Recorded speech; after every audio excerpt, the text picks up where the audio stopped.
नमस्कार दर्शकों, indigenous horse media में आपका स्वागत है। आज मैं आई हूँ आपको एक ऐसे व्यक्ति से मिलवाने जो कि एक रॉयल फैमिली को बिलोंग करते हैं। धर्मवीर चौहान प्रसिद्ध राजा पृथ्वीराज चौहान के वंशज हैं और उनके पूर्वजों से ही घोड़ों का शौक उनकी रगों में बसा हुआ है। घोड़ों के बारे में उनकी गहरी जानकारी और समझ है। वह आलमगुमान नामक एक शानदार घोड़े के गर्वित मालिक हैं। धर्मवीर जी उदयपुर के पास एक घुड़सवारी स्कूल भी चलाते हैं, जहां वह अपनी घुड़सवारी की कला को साझा करते हैं। पिछले 15 वर्षों में उन्होंने नाथद्वारा में लगभग 4000 छात्रों को ट्रेनिंग दी है। धर्मवीर जी की खास बात यह है कि उन्होंने कभी भी घोड़े से गिरने का अनुभव नहीं किया है। यह एक अद्वितीय उपलब्धि है, क्योंकि आमतौर पर यह कहा जाता है कि घुड़सवारी सीखते समय 99% लोग कभी न कभी घोड़े से गिरते हैं। धर्मवीर जी उन 1% सवारों में से हैं जिन्होंने कभी भी घोड़े से गिरने का अनुभव नहीं किया है। वे जल्द ही एक रिसोर्ट भी खोलने जा रहे हैं। यह रिसोर्ट अपने मेहमानों को एक रॉयल अनुभव प्रदान करेगा, जहां आपको शाही अंदाज में स्वागत और सेवा मिलेगी। यहाँ पर हर मेहमान को राजा जैसा महसूस कराया जाएगा, चाहे वो घुड़सवारी के रोमांच का आनंद ले रहे हों या स्वादिष्ट भोजन का स्वाद चख रहे हों। यह खूबसूरत रिसोर्ट, जहाँ स्विमिंग पूल भी है और फव्वारे भी है, वहाँ मेहमान पूरे दिन या आधे दिन की जंगल में घोड़ों पर सवारी कर सकते हैं। तो आइए बातचीत करते हैं उनसे और बहुत सारी जानकारी लेते हैं उनसे। नमस्ते धर्मवीर जी, बहुत अच्छा लगा आपके फार्म पे आके। जी मैम, हमें अच्छा लगा मैम आप आए, और हमने तो आपने जैसे ही बताया कि भाई इस तरह का है इंटरव्यू का, तो मैंने कहा बिल्कुल, हम तो आपको वेट ही कर रहे थे आपका। जी जी, मोस्ट वेलकम। यूजुअली मेरे चैनल पे घोड़े दिखाने से ज़्यादा अगर अवेयरनेस की बात कोई करता है तो मैं ज़्यादातर वैसे ही इंटरव्यूज़ लेती हूँ। जी जी। और सुना है आप तो रॉयल फैमिली से हैं, तो घोड़ों के अंदरूनी जो बातें होती है, एक बॉन्डिंग की बोल ले या कैसे घोड़ों का रख रखाव होना चाहिए, वो सब आपके पास ज़्यादा जानकारी हो तो दर्शकों के लिए फ़ायदा हो जाएगा। जी मैम, जितनी है हमारे पास जानकारी, जितनी हमने सीखी अपने पेरेंट्स से, एंसेस्टर से, वो सब साझा कर देंगे। तो दर्शकों को पहले तो ये बताइए, इंडिया में हम देख रहे हैं कि हर दूसरे या तीसरे दिन एक नया स्टड फार्म ओनर पैदा हो रहा है। नए लोग आ रहे हैं इंडस्ट्री में, घोड़े खरीदने हैं। जानकारी शायद बहुत होती नहीं है उनके पास कि कैसे रखना है घोड़े को। तो एक बेसिक जो होता है, एक क्या क्या तकलीफ़ें होती हैं, कितना खर्चा होता है, ये सब जानकारी अगर आप दें तो बहुत अच्छा रहेगा। मैम अच्छा क्वेश्चन है, ये बात बिल्कुल सही है। जैसे अपन पहले के टाइम को कंपेयर करेंगे 90s को, उसमें पहले में जाएंगे तो खाली एक रॉयल फैमिलीज तक ही सीमित थे घोड़े जी, क्योंकि घोड़ा अपने आप में एक रॉयल स्टेटस होता था घोड़े को रखना। और आज की डेट में उसके बीच में गैप हो गया। लोगों ने जो पुराने पैलेसेस फोर्ट्स वगैरह में थे, उन्होंने भी हॉर्सेस कम कर दिया। जैसे उदयपुर में देखेंगे, जोधपुर में देखेंगे, मंडावा में, या जो भी अपने बड़े बड़े जो हैं, उस यूज़ के रहे नहीं घोड़े। अब पहले वॉर हॉर्स था, उसमें यूज़ होते थे, अब वो रहे नहीं। तो अब वापस टाइम आया उसका। तो आप देखेंगे कि अब जो नई जनरेशन आई है, उनको लगता है कि यार इसमें पैशन तो है ही उनको, नई जनरेशन को होता ही एक्साइटमेंट होता है नई जनरेशन को, जबकि पेरेंट्स मना करते हैं कि मत करो यार, हम ये कर चुके हैं। या पुराने में भी देखेंगे तो हमारे पेरेंट्स वगैरह भी जितने घोड़े रखते थे, उन्होंने भी बोला क्या करोगे घोड़ों का, क्या नहीं। तो ये एक शौक होता है, तो वो तो आप रोक नहीं सकते। जो अब नए लड़के आ रहे हैं या जो नए बंदे आ रहे हैं इसमें, उसमें दो कारण से आ रहे हैं। कुछ तो सोच रहे हैं इसमें पैसा बहुत है, तो मैं उनको एक जनरल इम्प्रेशन है, एक जनरल इम्प्रेशन है कि यार ये इतना महंगा घोड़ा बिकता है। और घोड़े बिकते हैं, ऐसी बात नहीं, महंगे घोड़े बिकते हैं। तो मैं उसमें लिए यही कहूँगा कि आप घोड़ा क्या सोच के रख रहे हैं। आप शॉर्ट टर्म सोच के रख रहे हैं, लॉन्ग टर्म सोच के रख रहे हैं। शॉर्ट टर्म का मेरा मतलब ये है कि आप लाए घोड़ा और आपने कहीं से ख़रीदा और उसको ब्रीड कराया और उसको बच्चा किया और आप ब्रीडर बन गए, वो पॉसिबल नहीं है, तो वो चलेगा नहीं। ब्रीडिंग एक लंबा सब्जेक्ट है जिसमें कई जनरेशन लग जाती है, उसकी लाइनेज को समझने में, उसकी ब्रीडिंग को समझने में, उसके सिस्टम को समझने में, तो काफ़ी लंबा प्रोसेस है ये। और पेशेंस, इसमें सबसे इम्पोर्टेंट जो है वो पेशेंस। यानी कि आजकल क्या है कि सबको गारंटी चाहिए। मेरे यहाँ पे भी कई जन आते हैं कि आप गारंटी लेते हो कि ये आपके घोड़े का बच्चा इतने का हो जाएगा या इतने का बिक जाएगा या इतना बड़ा हो जाएगा। मैंने कहा भैया कोई गारंटी नहीं है, ये सब लक बाई चांस की बातें हैं। हम भी लाए थे सोच के कि यार ऐसा बनेगा वैसा बनेगा, तो हमने भी कई घोड़े बड़े किए और हमारे घर के भी घोड़े थे, तो कुछ बने और कुछ नहीं बने। तो कुछ किस्मत की बातें होती हैं जो अपने हाथ में नहीं होती। अपने कर्म किए जाओ और जो होना होगा जो हो जाएगा। सही है। और बाकी तो मैं ये कहना चाहता हूँ नए ब्रीडर्स के लिए कि अगर आप मेंटली पूरा प्रिपेयर हैं, आप ये सोच के लाएं कि अगर आपको सिर्फ शौक है तो अपने दूसरे आसपास में फार्म है वहाँ चले जाएं, वहाँ घोड़ों का शौक पूरा कर ले और वापस आ जाएं। तो आपको घोड़ा रखने की जरूरत नहीं है अगर घोड़ों से ही प्यार है तो। और उससे भी ज़्यादा प्यार आ रहा है और आप बिना घोड़े के रह नहीं सकते हो, तो ये भी मेंटली प्रिपेयर हो जाओ कि किसी दिन स्टाफ नहीं हो तो खुद को भी रखने पड़ेंगे, खुद को भी काम करना पड़ेगा, लीड भी उठानी उठानी पड़ेगी। पड़ेगी। और आप वो सब नहीं कर सकते, इसका मतलब आपको पूरा शौक तो नहीं है। अब जैसे घोड़े की बात रही कि उनको रख रखाव के लिए क्या क्या चीज़ें चाहिए, तो बेसिक्स में मानता हूँ ये छोटा कुत्ता तो नहीं है कि अपने घर में एक छोटा पेट है कि उसको रख लिया छोटे से स्पेस में 10x10 के कमरे में केज में डाल दिया, 6x6 के उसमें डाल दिया, उसमें नहीं रहता है। घोड़े के लिए एक पर्टिकुलर आपको स्पेस तैयार करना पड़ेगा, उसका कंफर्ट जोन तैयार करना पड़ेगा। स्पेस के अलावा उसका होता है कंफर्ट जोन। आप अगर ऐसे एरिया में रहते हैं जहाँ पर कि हवा का डायरेक्शन, विंड्स वगैरह प्रॉपर नहीं है, सनलाइट प्रॉपर नहीं आती है, तो वो भी ठीक नहीं है उसकी हेल्थ के लिए। एक चीज़, दूसरा मिनिमम जो रूम साइज़ है, ठीक है इतने बड़े स्टेबल्स नहीं कर पाते, जैसे मेरे जो स्टेबल्स हैं घोड़ों के वो 20x30 के, 20 फीट बाई 30 फीट। किसी ने मुझे बोला यार आपने इतने बड़े स्टेबल बनाए यार, इसकी क्या ज़रूरत थी? तो उसके कई फ़ायदे हैं।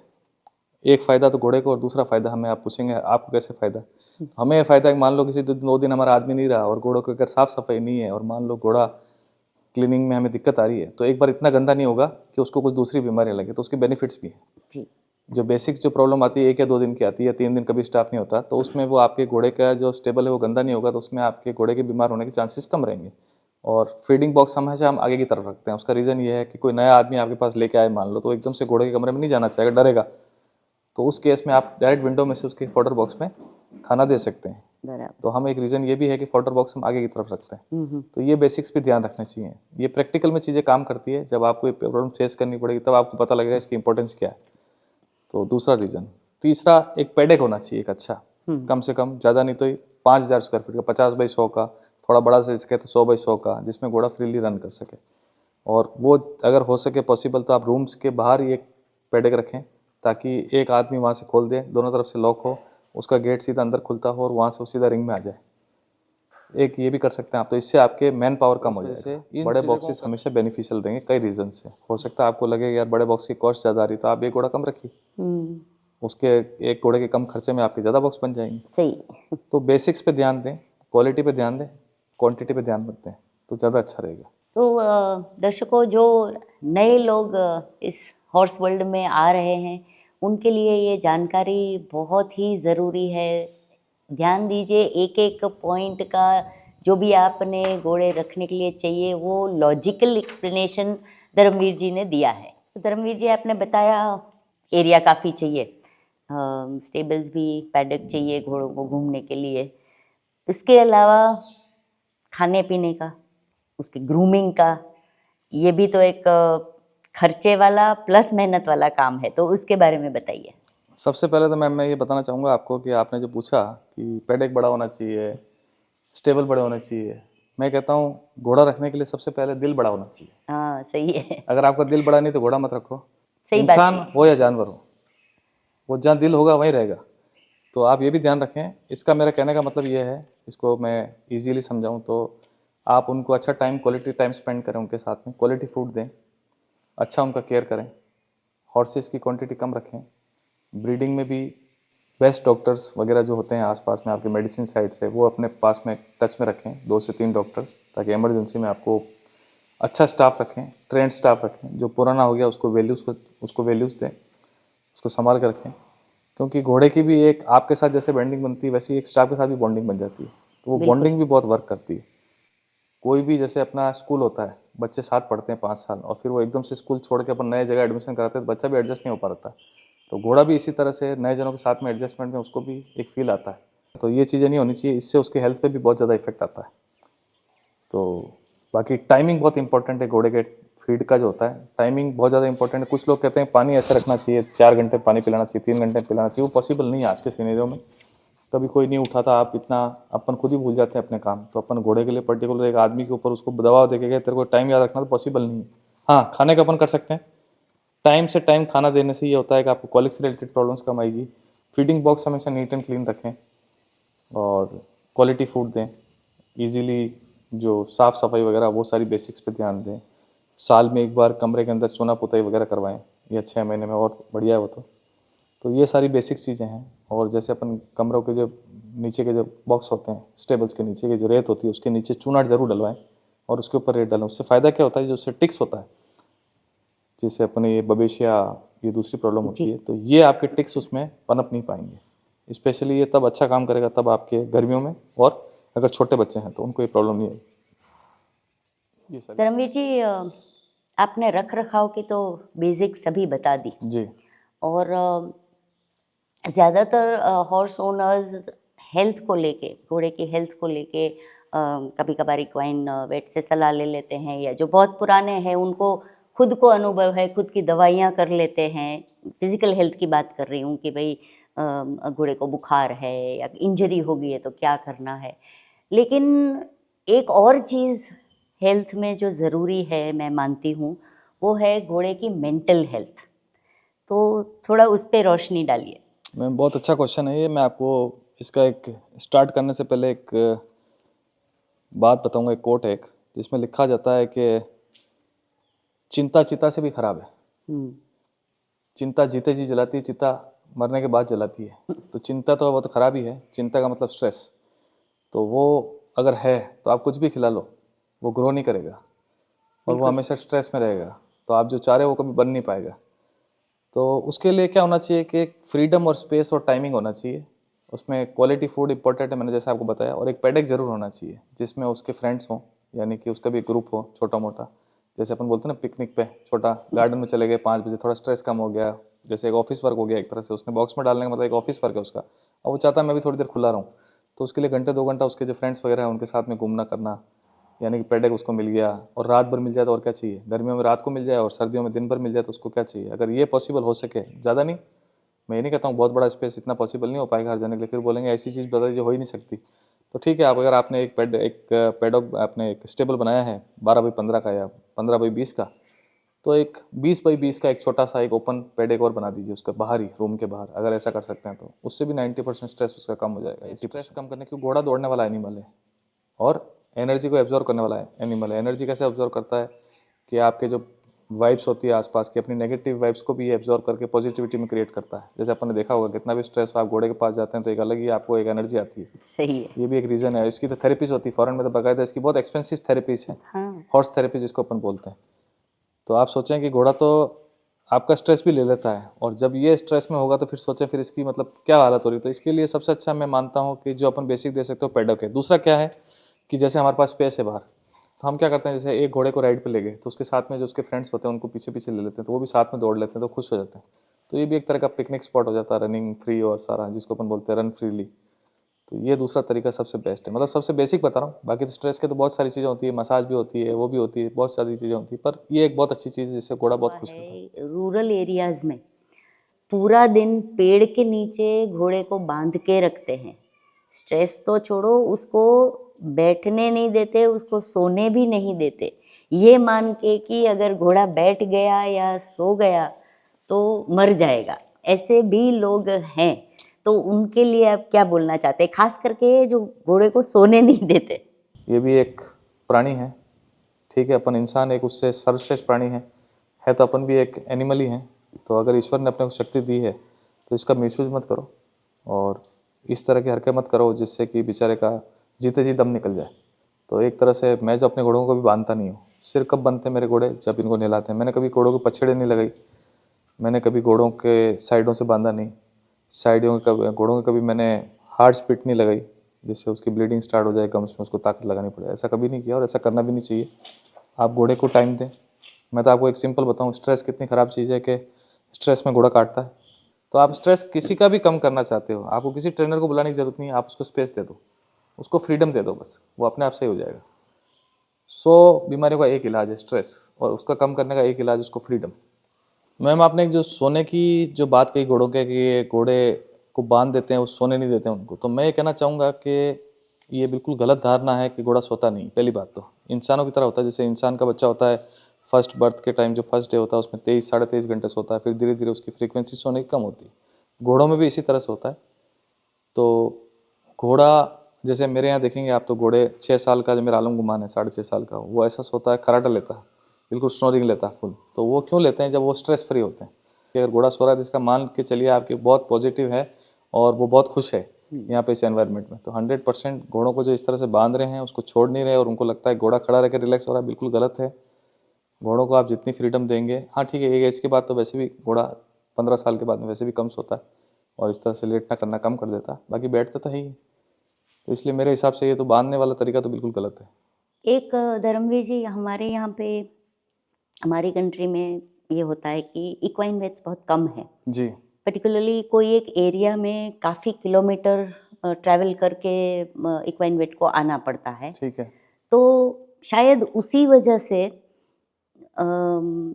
होम रेमेडीज़ जो बोलते हैं, घर पे कुछ इलाज अपने आप से कर लिया, तो थोड़ा वो ट्रेंड अभी बहुत ही ज़्यादा बढ़ गया है कि भाई डॉक्टर नहीं बुलाएंगे चलेगा, हमको आता है, हम जानकारी खुद करते हैं, चलो वो तो समझे, लेकिन ज्ञान बांटते हैं और किसी के भी घोड़े पे शायद ये असर कर जाए, उसके बारे में क्या कहना है आपको? बिल्कुल सही है मैम। इसमें मैं ये कहना चाहता हूँ, दवाई बता दी किसी ने, मैं बताता हूँ दवाएं बताना गलत नहीं, इसकी जानकारी होना भी बहुत अच्छी बात है। जिसको देसी दवाई कहते हैं वहाँ तक ठीक है, देसी दवाई तक मैं रेकमेंड करता हूँ, चलो ठीक है आप यूज़ कर रहे हैं ठीक है, लेकिन उसका इलाज स्किन से रिलेटेड है तो आपने कितना एक्सपीरियंस किया, जो राय दे रहा है उसने कितने घोड़ों को ठीक किया, क्या उसके पास में उसके रिकॉर्ड्स हैं।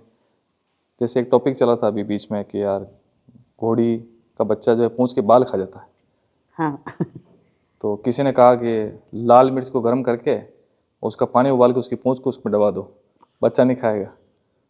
फिर किसी ने बोला एक काम करो, जला हुआ ऑयल जो होता है वो लाओ। तो अब उसमें भी 4 जनों ने सवाल किया, ऑयल कौन सा वाला लावें, कैस्ट्रॉल का लावें, विडोल का लावें, तो कौन सा ऑयल लगावें? तो तीसरे ने कहा नहीं नहीं 4 अब नहीं पड़ेगा, मैं एक और इलाज बताऊंगा, आप तो एक काम करो विक्स लाओ, विक्स लगा दो। फिर उसने कहा नहीं नहीं ये तीनों इलाज तो मैंने कर रखे हैं, मैं चौथा इलाज बताता हूँ कि क्या है, क्या आप तो एक काम करो फिनाइल लाओ और फिनाइल के अंदर पूंछ डुबा दो। तो कहने का मेरा पूंछ मतलब का क्या कसूर बाल नहीं बेचारी खाएगा का। वो। फिर पांचवे ने एक अच्छा जवाब दिया, मुझे पांचवे का जवाब अच्छा लगा कि पूंछ ही काट दो, बाल ही काट दो, फिर क्या खाएगा। तो मेरे कहने का मतलब ये है कि YouTube पे एक गूगल की तरह हो गया है YouTube भी, सही। ऑप्शंस आपके पास बहुत सारे हैं, तो उसमें ना जाएं।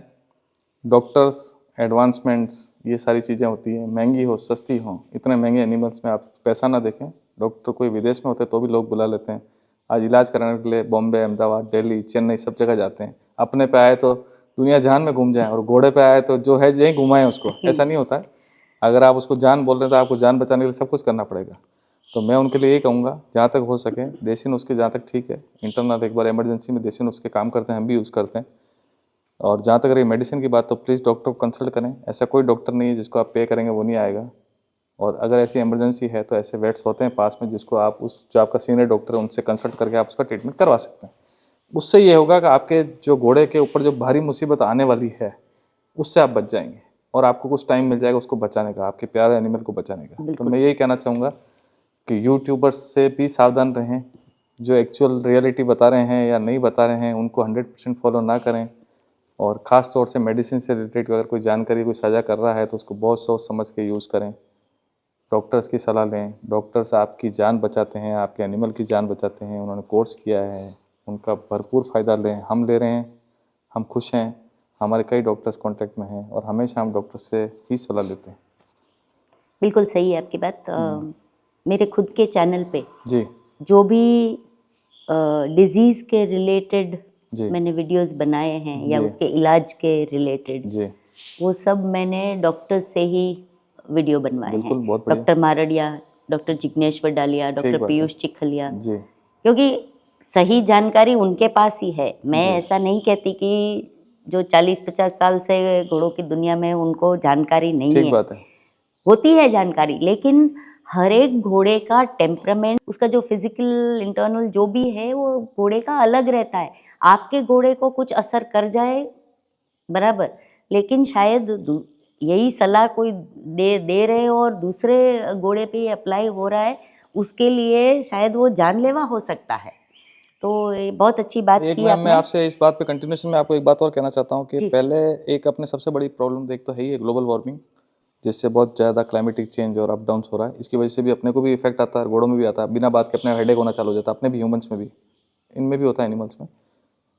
और दूसरा आप देखें बहुत ज़्यादा यूज़ पेस्टिसाइड्स का, हाँ, तो उससे क्या हो रहा है कि इंटरनल जो ऑर्गन्स हैं जो अपने जो इसमें इफेक्ट आया है, जैसे आप देखेंगे साइकिल चेंज होना घोड़ों की, बच्चा कैरी नहीं करना, मिस कैरेज करना, ये सारी चीज़ें क्या है विदाउट डॉक्टर कंसल्टेंसी की चीज़ नहीं चल पाती। पहले के टाइम में क्या होता था, आपके खुद के फार्म्स होते थे बड़े बड़े, कोई ज़मीनों की तो कोई लिमिट थी नहीं, और जोड़े जिनके पास में थे पुराने टाइम में, आपको पता ही है रॉयल फैमिलीज के पास में थे, तो उनके जी। पास ज़मीनें बहुत होती थी, तो उनको गरज नहीं थी, वो जो भी उगता था वहाँ से खेत से आ जाता था। आजकल सब कुछ बाहर से आता है, खेती रही नहीं, खेती खत्म होती जा रही है।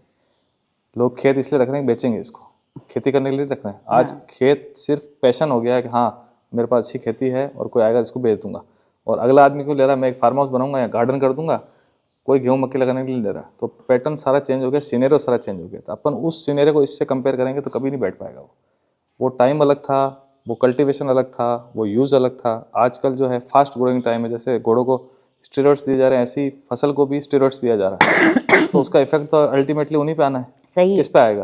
अपन सोचते हैं अपन ने फ्रेश मिल्क पी लिया, कहाँ से फ्रेश मिल्क पी लिया? जो आप ग्रेन्स ला रहे हो बाजार से, वो गाय को खिला रहे हो, वो आपके पेट में जा रहा है। तो अपने ह्यूमंस में बिल्कुल भी वही सही। प्रॉब्लम आ रही है। तो ये सारा एक साइकिल पूरा क्रिएट हो चुका है, जो कि पूरा सिनेरियो खराब हो चुका है। तो इसको समझने की जरूरत है। आप उस टाइम को आज के टाइम में कंपेयर करेंगे, पॉसिबल नहीं है वो। नहीं है, सही। बिल्कुल चेंज हो गया। बिल्कुल सही। धर्मवीर जी, एक रैपिड फायर राउंड कर लेते हैं। Yes ma'am. 10 सवाल होंगे। सवाल के बाद 5 सेकंड का टाइम दूंगी आपको जवाब देने के लिए। अगर जवाब नहीं देना है तो पास बोल दीजिएगा। सबसे पहला सवाल, आपकी फेवरेट किताब? रामायण। ब्लेज पसंद है या स्टार? Only place. कोल्ट या फिली? बोथ। राइडिंग हॉर्स या show horse? Both. Natural breeding अच्छी है या artificial insemination? Depends on situation. Okay. Height या कन्फर्मेशन? बोथ। समंदर के किनारे हॉर्स राइडिंग पसंद करेंगे या पहाड़ियों पर? पहाड़ियों पर। इंडिया में 6-7 ब्रीड्स हैं हॉर्सेस की। इंडिया के बाहर की कोई एक आपकी फेवरेट ब्रीड? थॉरोब्रिड। ओके। एक गलत मान्यता, वैसे तो बहुत मान्यताएं हैं इंडिया में गलत, एक गलत मान्यता जो घोड़ों के बारे में इंडिया में फैली हुई है। घोड़ा हर कोई नहीं रख सकता। अगर आलम गुमान बोल सकता तो वो 1 या 2 शब्द में आपको क्या बुलाता? दमसा। अच्छा, वो पेट नेम है क्या आपका? तो बहुत बहुत धन्यवाद धर्मवीर जी, आपने समय दिया। नहीं मैम, आपने टाइम दिया, अभी तक टाइम लेके पधारे इतना दूर से, और गुजरात से आप यहाँ आए, स्पेशली रिमोट एरिया में हमारे से पास में। और सिर्फ ये घोड़ा ही है जिसकी वजह से आज और आप और हम साथ बैठे हैं। जी, और मैं तो हमेशा सबको कहना चाहूँगा कि घोड़ा सिर्फ कमाई का साधन नहीं है, घोड़ा एक रिश्ते बनाता है। इन बिल्कुल। रिश्तों की वजह से कई लोगों से मिलाता है, आपको अच्छे बुरों की पहचान बताता है, और एक प्लेटफॉर्म देता है जिसमें कई लोगों से मिलना जुलना होता है आपका, अच्छे लोगों से, बुरे लोगों से, सब तरह के लोगों से सामना होता है। अच्छे, मैं तो ये कहूँगा लाइफ में अच्छी चीज़ों को एक्सेप्ट करें, और जो बुरी चीज़ें उनसे दूर रहें, और एक अच्छा हेल्दी परिवार की तरह इसको जिएं और मज़ा लें इसकी लाइफ का, यही कहना बहुत सही, चाहूँगा। बहुत सही। Thank you ma'am. नमस्कार। Thank you ma'am. उम्मीद है आपको ये एपिसोड अच्छा लगा, तो लाइक कीजिए, शेयर कीजिए, कमेंट कीजिए, और जिन्होंने सब्सक्राइब नहीं किया है वो सब्सक्राइब कीजिए। धन्यवाद।